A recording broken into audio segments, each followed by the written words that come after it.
अस्सलाम वालेकुम दोस्तों, कैसे हो? उम्मीद है कि सब खैरियत से होंगे।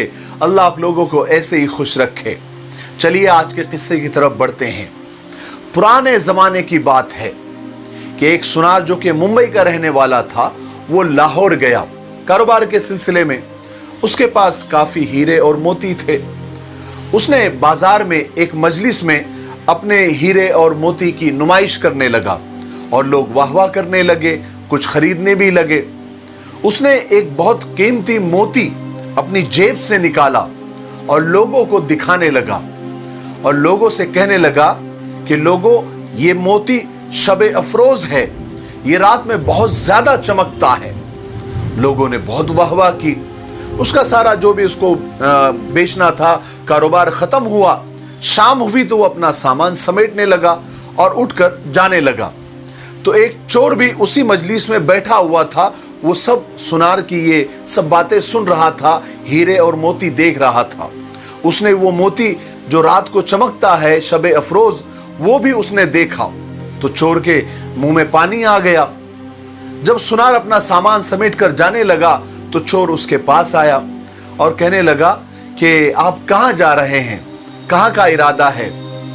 तो सुनार ने कहा, भाई मैं मुंबई का रहने वाला हूं, मुंबई जा रहा हूं। तो चोर ने कहा, देखिए इत्तेफाक कितना अच्छा है, आप भी मुंबई जा रहे हैं और मैं भी मुंबई जा रहा हूं। चलिए साथ चलते हैं, सफर अच्छे से कट जाएगा। ये सुनार भी समझ गया कि ये कोई मेरा हमसफर नहीं है, बल्कि ये तो उस कीमती मोती के पीछे हैं। लेकिन सुनार समझदार था। वो कहने लगा कि आओ साथ चलते हैं। दोनों ने मिलकर साथ सफर शुरू किया। सारा दिन सफर किया। रात को जब सोने लगे तो चोर ने अपना जैकेट और कमीज निकाल कर कहीं अलग जगह पर टांग दी और जाकर सोने की एक्टिंग करने लग गया, क्योंकि उसे तो रात को उठना था। बहरहाल सुनार ने क्या किया कि अपनी जेब से वो कीमती मोती निकाला और चोर से नजर बचाकर चोर के ही जेब में, उस जैकेट के जेब में रख दिया और खुद बेफिक्र होकर सो गया। अब चोर ये आधी रात को उठा और उसने सुनार के जेब चेक करने लगा, टटोलने लगा, सुनार का सामान चेक करने लगा, वो मोती को ढूंढने लगा। लेकिन बहुत ज्यादा तलाश करने के बाद भी वो मोती नहीं मिला। बहरहाल वो परेशान होकर आखिरकार सो गया। सुबह को जब उठे और नाश्ते पर बैठे तो चोर ने ऐसी बातों बातों में सुनार से पूछा कि जनाब, वो आपके पास का कीमती मोती कहाँ है? रात को चमक नहीं रहा था।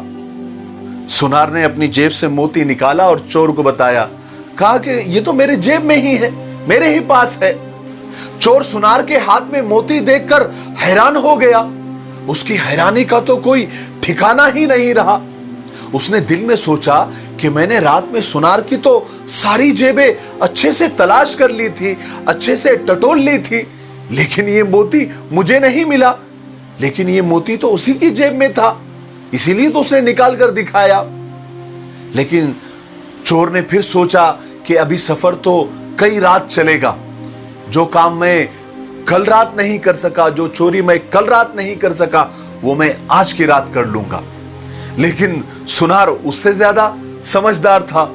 उसने आज की रात भी वही अमल दोहराया, उसी को रिपीट किया कि चोर से नजर बचाकर अपने जेब से मोती निकाला और चोर की ही जेब में रख दिया। रात को फिर चोर उठा, सुनार की जेबें तलाश किया, उसको मोती नहीं मिला। परेशान होकर फिर सो गया। फिर सुबह नाश्ते पर बातों बातों में उसने सुनार से पूछा तो सुनार ने फिर जेब से मोती निकालकर उसको दिखा दिया। चोर फिर हैरान और परेशान। यही सिलसिला, यही अमल 3-4 दिन, 5 दिन तक मुसलसल बस चलता रहा। लेकिन चोर कामयाब नहीं हुआ, मोती उसको नहीं मिला और सुबह सुनार मोती बता देता। बिल आखिर चोर ने अपनी हार मान ली और एक सुबह सुनार से कहने लगा कि जनाब, मैं आपका कोई हमराही, हम सफर नहीं हूं।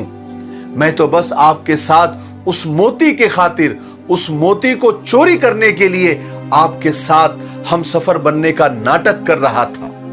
लेकिन जनाब, मैं आपको उस्ताद मानता हूं, लेकिन मुझे एक बात बता दे कि आप वो मोती रात को रखते कहां थे?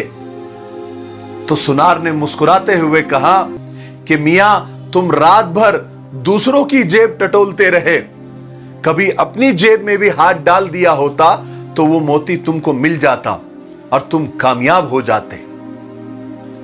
चोर तो काटो तो खून नहीं। उसने कहा, वाह जनाब, उसने हाथ जोड़े, बस सजदा करने का बाकी था। कहा कि जनाब, मैं आपको सच में अपना उस्ताद मानता हूं और आपने जिंदगी का बहुत बड़ा सबक मुझे दिया है।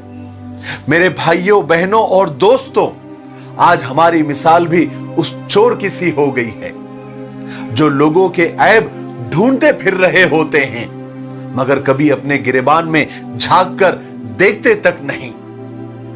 सारे जहां की फिक्र और अपने जहां से बेखबर।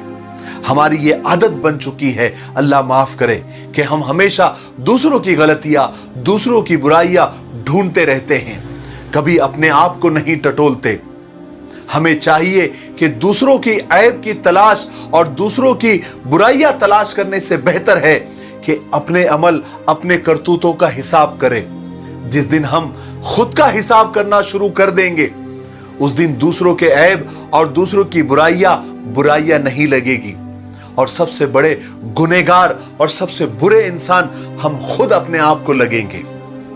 अल्लाह ताला अमल करने की तौफीक नसीब फरमाए। मेरे लिए, पूरी इंसानियत के लिए और पूरी उम्मत के लिए खैर की दुआ करते रहें। अस्सलामु अलैकुम व रहमतुल्लाहि व बरकातुहू।